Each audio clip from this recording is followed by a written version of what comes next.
ഇറാനുമായി 2 ദിവസങ്ങളിൽ നടന്ന ചർച്ചയിൽ പ്രധാന വിഷയങ്ങളിൽ ധാരണയായി എന്നാണ് യുഎസ് പ്രസിഡന്റ് ഡൊണാൾഡ് ട്രംപ് പറയുന്നത്. കരാറിലെത്തുന്നതിന്റെ ഭാഗമായി തുടർ ചർച്ച മുൻനിർത്തി അടുത്ത 5 ദിവസം ഇറാന്റെ ഊർജ്ജ വൈദ്യുത കേന്ദ്രങ്ങൾ ആക്രമിക്കില്ലെന്നും ഡൊണാൾഡ് ട്രംപ് പറയുന്നു. എന്നാൽ അമേരിക്കയുമായി ഒരു ചർച്ചയും നടന്നിട്ടില്ല എന്നാണ് ഇറാൻ വിദേശകാര്യ മന്ത്രാലയവും പാർലമെന്റ് സ്പീക്കറും അറിയിക്കുന്നത്. ധനകാര്യ എണ്ണ വിപണിയെ സ്വാധീനിക്കാൻ അമേരിക്കയും ഇസ്രായേലും വ്യാജ വാർത്ത സൃഷ്ടിക്കുന്നതായും ഇറാൻ ആരോപിക്കുന്നു. വിവിധ രാജ്യങ്ങൾ ചർച്ച നീക്കം സ്വാഗതം ചെയ്യുന്നുണ്ട്. ആഗോള വിപണിയിൽ എണ്ണവില 13% കുറഞ്ഞിരിക്കുകയുമാണ്. എം.സി. നാസർ ചേരുന്നുണ്ട് വിശദാംശങ്ങളുമായി. നാസർ, പശ്ചിമേഷ്യയിൽ കഴിഞ്ഞ 23 ദിവസങ്ങളായി നടക്കുന്ന സംഘർഷാവസ്ഥയ്ക്ക് ഒരയവ് എന്ന നിലയ്ക്ക് വേണമെങ്കിൽ കാണാം യുഎസ് പ്രസിഡന്റ് ഇപ്പോൾ മുന്നോട്ട് വെച്ച ഈ ഉപാധിയെ. ഇറാനുമായി കഴിഞ്ഞ 2 ദിവസമായി ചർച്ച നടത്തുന്നു എന്ന് അമേരിക്ക പറയുമ്പോഴും ഇറാൻ അതൊരു തരത്തിലും ഓൺ ചെയ്യുന്നില്ല. മാത്രവുമല്ല, അതിനെ തള്ളിക്കൊണ്ടാണ് ഇപ്പോൾ പുറത്തേക്ക് ഇറാനെ ഉദ്ധരിച്ചു കൊണ്ടുവരുന്ന മാധ്യമ റിപ്പോർട്ടുകളൊക്കെ.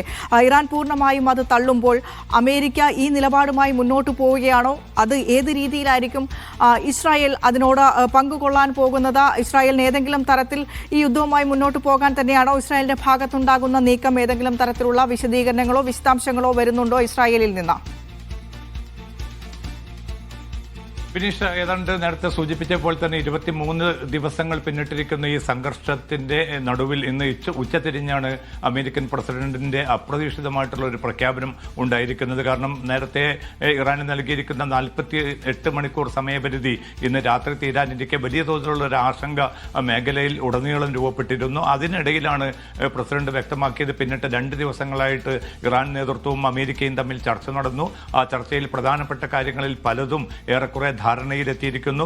ഇനി കുറെ കൂടി ആഴത്തിലുള്ളതും കുറെ കൂടി വിശദവുമായ ചർച്ചകൾ നടക്കേണ്ടതുണ്ട്. അത് മുൻനിർത്തിക്കൊണ്ടാണ് അടുത്ത 5 ദിവസത്തേക്ക് ഇറാനിലെ വൈദ്യുത കേന്ദ്രങ്ങളോ ഊർജ്ജ കേന്ദ്രങ്ങളോ ആക്രമിക്കരുതെന്ന് താൻ സൈന്യത്തിന് നിർദ്ദേശം നൽകിയത് എന്നുകൂടി ട്രംപ് വ്യക്തമാക്കി.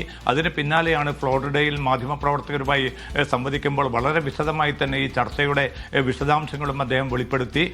അമേരിക്കയുടെ പശ്ചിമേഷ്യൻ പ്രതിനിധി സ്റ്റീവ് വിറ്റ്കോഫ്, അതോടൊപ്പം തന്നെ അദ്ദേഹത്തിന്റെ ട്രംപിന്റെ മരുമകനും ഉപദേശകനും ജറദ് കുഷ്നർ എന്നിവർ ഉൾപ്പെട്ട ടീമാണ് ഈ ചർച്ച നടത്തിയത്. ഇറാനിലെ ആദരിക്കപ്പെടുന്ന നേതൃത്വവുമായിട്ടായിരുന്നു ചർച്ച എന്നതുൾപ്പെടെയുള്ള കാര്യങ്ങളൊക്കെയും ട്രംപ് ആ വാർത്താ സമ്മേളനത്തിൽ വ്യക്തമാക്കിയിട്ടുണ്ട്. പക്ഷേ ഇറാന്റെ ഭാഗത്തു നിന്ന് വന്നിരിക്കുന്ന പ്രതികരണം അങ്ങനെ ഒരു ചർച്ച പോലും നടന്നിട്ടില്ല. ചില സുഹൃത്ത് രാജ്യങ്ങൾ അമേരിക്കയ്ക്ക് ഒരു താല്പര്യമുണ്ട്, അതുകൊണ്ട് ചർച്ചയിലേക്ക് കടന്നു വരണം എന്ന് ഇറാനെ നിർബന്ധിച്ചു കൊണ്ടിരുന്നു. അതിലപ്പുറം ഒരു നിലയ്ക്കുള്ള പരോക്ഷമായോ പ്രത്യക്ഷമായിട്ടുള്ള ചർച്ചകൾ ഈ ഘട്ടത്തിൽ നടന്നിട്ടില്ല. തങ്ങൾ പോർമുഖത്ത് തന്നെയാണ് നിലയുറപ്പിച്ചിരിക്കുന്നത്.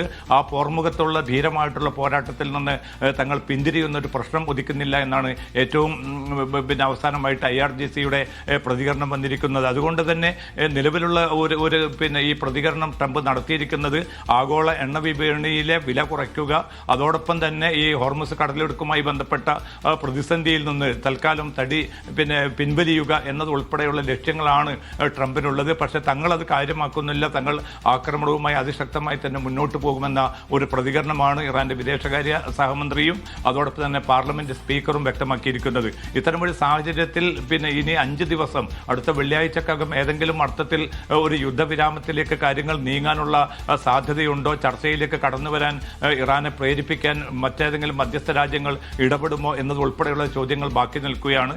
എന്തായാലും ആക്രമണം ഇന്നും വ്യാപകമായി തന്നെ തുടരുന്നതായിട്ടുള്ള റിപ്പോർട്ടുകളാണ് ഇറാനിൽ നിന്നും അതോടൊപ്പം തന്നെ ഇസ്രായേൽ ഉൾപ്പെടെയുള്ള സ്ഥലങ്ങളിൽ നിന്നും ലഭ്യമാകുന്നത്. ഗൾഫ് മേഖലയിലേക്കുള്ള ആക്രമണത്തിൽ കുറവ് വന്നിട്ടുണ്ട്. പക്ഷേ എങ്കിലും നിരവധി മിസൈലുകളും ഡ്രോണുകളും തങ്ങൾ പ്രതിരോധിച്ചതായി വിവിധ ഗൾഫ് രാജ്യങ്ങൾ വ്യക്തമാക്കുകയും ചെയ്തിട്ടുണ്ട്. ബിനീഷ, മുജ്തബ കാംനായുമായി അല്ല ഇത്തരത്തിലൊരു ചർച്ച നടത്തിയതെന്ന് സ്ഥിരീകരിക്കുന്നുണ്ട്. ട്രംപ് തന്നെ അക്കാര്യം സ്ഥിരീകരിക്കുന്നുണ്ട്.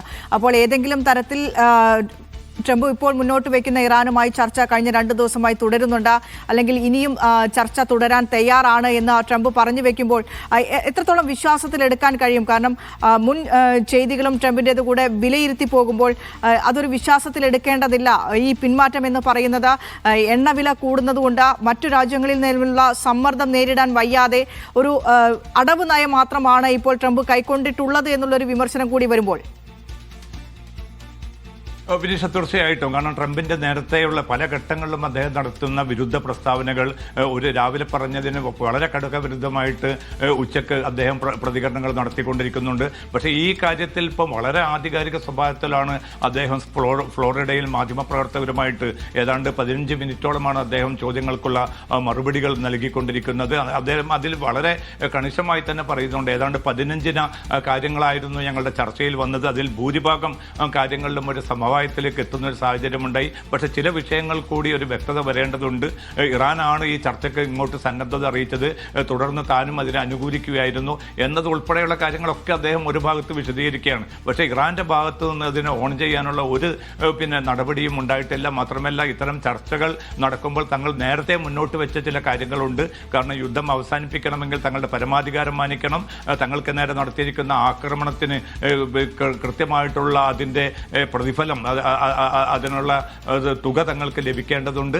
ഇനി ഒരിക്കലും ആക്രമിക്കുകയില്ല എന്ന അന്തർദേശീയ സമൂഹം കൃത്യമായും രേഖാമൂലമായിട്ടും ഉറപ്പ് നൽകണം എന്നതുൾപ്പെടെയുള്ള ഉപാധികൾ ഞങ്ങൾ മുന്നോട്ട് വെച്ചിട്ടുണ്ട്. അതോടൊപ്പം തന്നെ ഹോർമുസ് കടലിടുക്ക് ശത്രു രാജ്യങ്ങളുടെ കപ്പലുകൾക്ക് കടന്നുപോകാൻ ഒരു നിലയ്ക്കും അനുവദിക്കുകയില്ല എന്ന നിലപാട്. ഈ രണ്ട് നിലപാടിലും ഒരു മാറ്റവും തങ്ങൾക്കില്ല എന്നുകൂടിയാണ് ഇറാൻ നേതൃത്വം ഇപ്പോൾ ഏറ്റവും അവസാനമായിട്ട് പ്രഖ്യാപിക്കുന്നത്.